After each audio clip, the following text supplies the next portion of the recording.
Throughout the pandemic, we've been fortunate enough to be able to continue training. We were able to do this following protocol rules which were set in place by the Civil Aviation Authority, and what we've been able to do with that is to apply those rules very carefully, looking at the protocols, and with those in place being very rigid, we've been able to carry on training.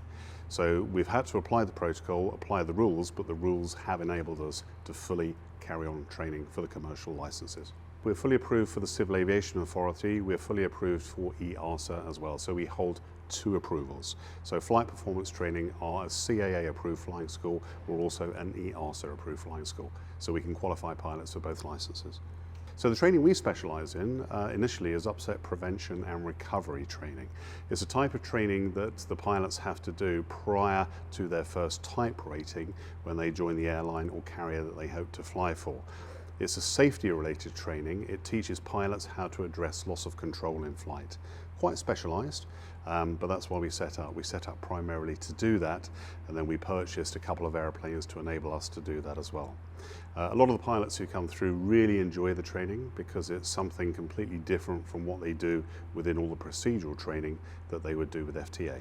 So at the present moment in time, when you look at authority statistics, the biggest cause of fatalities in aviation is loss of control in flight. In other words, that's when pilots are losing control of the aircraft. And quite often that's because the airplane is put into a position which the pilots themselves have never experienced before. So what upset prevention recovery training does is expand the pilot's envelope of personal experience. It's very much a human factors course. It's not an aerobatics course. It's just about teaching the pilot to understand what can go wrong, in what concepts, and understand how to recover from that. We use the Slingsby T-67 Firefly. It's an ex-military training aeroplane, so the 2 airplanes that we had were both used and operated by the Royal Air Force back in the 1990s and the 2000s. So it's stressed for aerobatics, it's stressed for the job, it's a basic military training aeroplane. The cadets that we train are fantastic. They are very enthusiastic, they're very well prepared, they're very disciplined, which makes our job really, really easy. So within FTA you clearly have an excellent training package that pushes the students out fully qualified.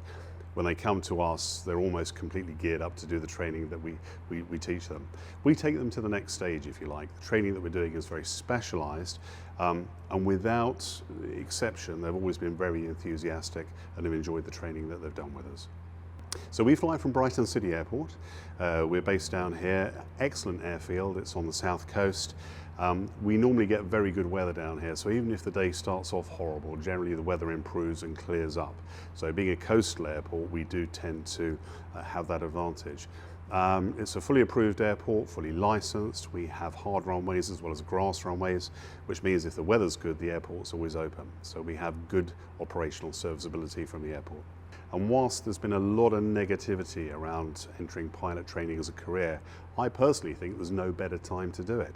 And this is coming from a person who's actually employed by the airlines. I still work for the airlines at the moment, because people my age are coming to the end of their careers in the airlines. The airlines are going to want to continue to grow, so they're going to recruit people. So you have the retirement bulge, that's natural, and you have the airlines who are going to want to expand, that's natural.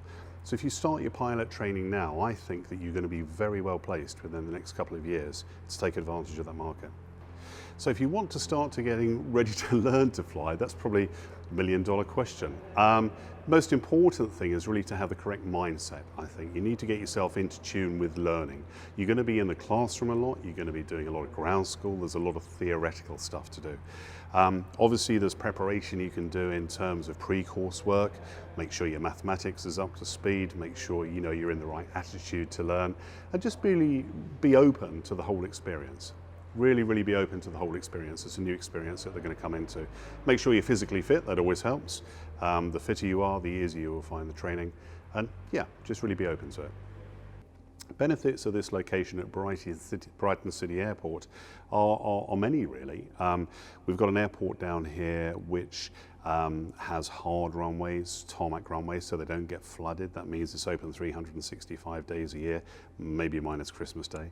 We're on the south coast, and the good thing about the south coast is that the weather here is fairly transitory. So if it's windy, sea coming, weather coming in off the sea tends to pass through quite quickly. So we always say to people, if you turn up in the morning and the weather's bad, don't worry, it will change by lunchtime. So operationally, we have a great record in terms of being able to fly. It's our preferred location. We like it here, and we've got some great airspace around here as well, which means either if you're doing your commercial flight training, you can get into the airways very quickly, or if you're doing the upset prevention recovery training, we can get up to altitude and carry out the training straight away. So we can be very efficient down here.